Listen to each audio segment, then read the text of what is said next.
Hello guys, welcome to erudition plus. So आज का video का बेसिकली टॉपिक है how to use your JEE main and advance question papers for NEET, basically for NEET, या फिर आप AIIMS के लिए भी ट्राई कर सकते हो उसको, बट मैं नीट के हिसाब से बता रहा हूँ कॉज बेसिक तो नीट है।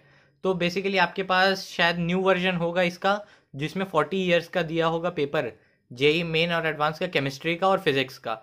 तो आपको यूज़ करने हैं फिजिक्स और केमिस्ट्री के, मैथ्स के यूज़ करने नहीं बोला गया है, ऑब्वियसली सी बात है, क्योंकि मैथ्स का सिलेबस तो है नहीं हमारे पास। तो अब बहुत सारे स्टूडेंट्स का डाउट है कि सिर्फ जेई मेन का बना लिया जाए और जेई एडवांस को छोड़ दिया जाए। तो ब्रदर या सिस्टर, ये मिस्टेक ना करें कि सिर्फ आप जेई मेन का बनाओगे और जेई एडवांस का ना बनाओ। आपके पास टाइम है अभी कि आप जेई एडवांस के क्वेश्चंस बना सकते हो, और जेई एडवांस के क्वेश्चन बनाना क्यों इंपॉर्टेंट है वो भी हम आने वाली वीडियो में ज़रूर बता रहे हैं, अभी बता रहे हैं। इसी वीडियो को लास्ट तक देखो, ज़रूर समझ आ जाएगा। 5 मिनट में कोई टाइम वेस्ट नहीं हो जाएगा आपका, और मैं जो सोल्यूशन दूंगा ना आप उससे ज़रूर बना पाओगे जे एडवांस के पेपर। उसके बाद आप नीट के क्वेश्चंस को आसानी से क्लियर कर पाओगे। तो चलिए अब हम स्टार्ट करते हैं वीडियो में, सिर्फ स्टिल्ट नहीं दिखा के।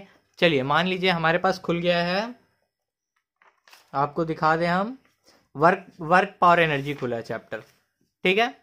इसमें बेसिकली है क्या क्या चीज़ क्वेश्चंस, अब मैं हम थोड़ा पास ले जाके दिखाता हूं। इसमें एमसीक्यू विथ 1 करेक्ट आंसर,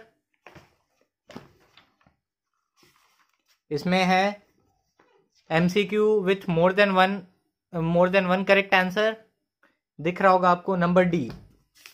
और इसमें नंबर सी और नंबर डी खाली दिया गया है, और सब्जेक्टिव प्रॉब्लम्स। उसके बाद क्या है, सब्जेक्टिव देने के बाद आपको जेई मेन का क्वेश्चंस दे दिया गया और पैसेज बेस्ड दिया गया। तो इसमें आपको क्या क्या बनाने हैं वो मैं बता दे रहा हूं। इसमें आपको basically MCQs with 1 correct answer बनाना है,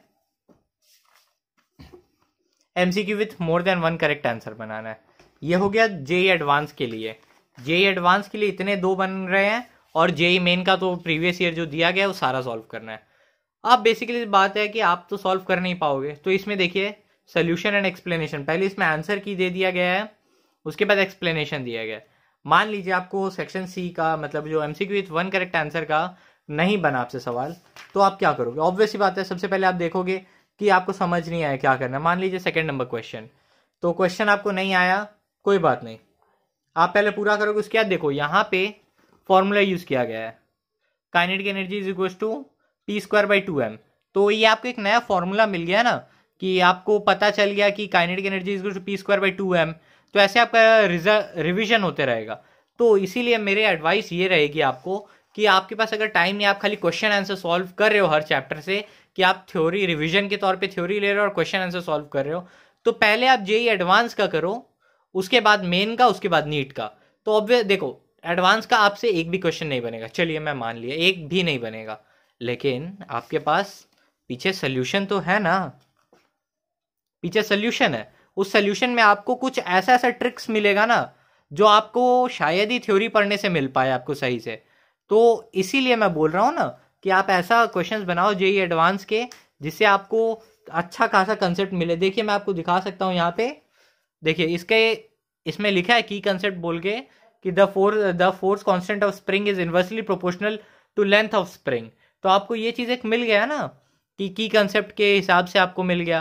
तो इसीलिए मैं बोल रहा हूँ जेई एडवांस के पहले क्वेश्चन बनाओ, और MCQ with more than 1 correct answer क्यों जरूरी है ये मैं अभी बता दे रहा हूं आपको। एक एग्जांपल दूंगा और आपको क्लियर हो जाएगा।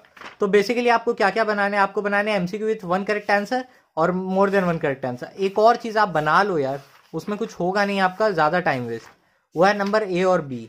वो भी मैं आपको दिखा दे रहा हूं, नंबर ए दिया गया है ना इसमें, हाँ देखिए आप, एसएचएम अगर मैं खोला, इसमें फिलअप दिया गया है। फिलअप बहुत छोटा सा रहता है, एक एमसीक्यू टाइप है, बना लोगे कुछ हो नहीं जाएगा। नहीं बने तो सोल्यूशन देख लो ना, एक्सप्लेनेशन तो पूरा दिया ही गया है, तो एक्सप्लेनेशन देख के बना लो, कोई प्रॉब्लम नहीं है। फिर उसके बाद डायरेक्ट इसमें दे दिया है एमसीक्यू विथ 1 करेक्ट आंसर। नहीं बनेगा, मैं जानता हूं आपसे नहीं बनेगा, बट की कंसेप्ट तो ले सकते हो यहीं से, और कहीं आपको जाना नहीं पड़ेगा की कंसेप्ट लेने के लिए। जैसे देखिए इधर इधर इसमें भी मैं दिखा दे रहा हूँ एसएचएम में आपको। सब्जेक्टिव प्रॉब्लम आप मत बनाओ, आपके पास टाइम है नहीं, सीधी सी बात है। आप खाली जैसे MCQ with one correct answer बनाओ, उसी में आपको की कंसेप्ट और सोल्यूशन मिल जाएगा, आपके लिए बहुत इनफ होगा। और more than one correct answer जरूर बनाना। जरूरी नहीं है आपको दो आंसर निकालने, आप सोल्यूशन देख के निकाल लो ना। उसी टाइप के क्वेश्चन नीट में या एपीएमटी में पूछे गए थे और वैसे ही टाइप के पूछे जाएंगे। जब आपके पास थोड़ा ग्रिप रहेगा ना और फिर आप नीट के क्वेश्चन सॉल्व करोगे तो आपको दिमाग में रहेगा कि इस टॉपिक में ये फॉर्मूला यूज हुआ तो मैं ऐसे अप्रोच कर सकता हूँ। तो इसीलिए मैं बोल रहा हूँ इसको सॉल्व करने को। अब मैं अगर यहाँ पे जाऊँ ऑप्टिक्स पे मैं पहुंचता हूँ एक बार, मूविंग चार्जेस मैग्नेटिज्म रे एंड वेव ऑप्टिक्स, और ये क्वेश्चन खुल गया मेरे पास। आपके पास अगर आप सभी के पास तो होगा नीट 2017 का क्वेश्चन पेपर, ये क्वेश्चन आप मिला लीजिएगा। इसमें खाली एंगल का वैल्यूज चेंज और क्वेश्चन सेम पूछा गया है। तो अगर आप ऐसे क्वेश्चन करके जाओगे तो क्वेश्चन नहीं बनेगा क्या? देखिए इसमें ट्रिक जो दिया गया था, इसमें वो ट्रिक को बता दिया गया एकदम आसानी से कि आप समझ जाओ और बना पाओ। देखिए मैं दिखा दे रहा हूँ MCQ with one correct answer. Like आपका कहाँ गया ये क्वेश्चन नंबर था आपका, क्वेश्चन नंबर था आपका 8, MCQ with more than one correct answer, ये तो क्वेश्चन नंबर 8। तो देखिए आपको क्या पता चला इसमें कि एंगल ऑफ डेविएशन और डेविएशन लिखा आपने, फिर ये लिखा since total deviation is to be zero then delta one plus delta two is equal to zero. तो इस हिसाब से आप यूज कर सकते हो, तो एंगल का फॉर्मूला आपको निकल गया।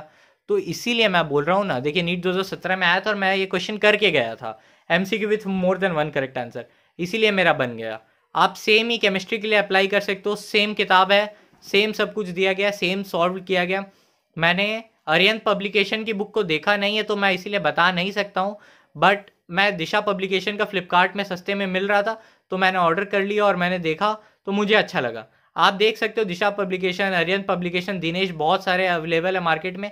आप कोई भी खरीद के प्रैक्टिस स्टार्ट कर दो, टाइम वेस्ट मत करो। इस हिसाब से आप जेई के क्वेश्चंस को आप नीट में यूज कर सकते हो। तो आपको करना है JEE advance, JEE main. Advance में MCQ with one correct answer और more than one correct answer. हाँ मैं जानता हूँ नहीं बनेगा, आप सोल्यूशन देखो, सोल्यूशन देख के बनाओ। आपको बोल रहा नहीं हूँ मैं सब्जेक्टिव करने, आपको बोल रहा हूँ one more than one correct answer करने और MCQ with one correct answer करने और जेई मेन के क्वेश्चन पेपर्स करने, बस और कुछ नहीं करना है। जेई मेन के बोल रहा हूँ करने, इतना कर लो, अच्छा मार्क्स आ जाएगा। All the best, thank you.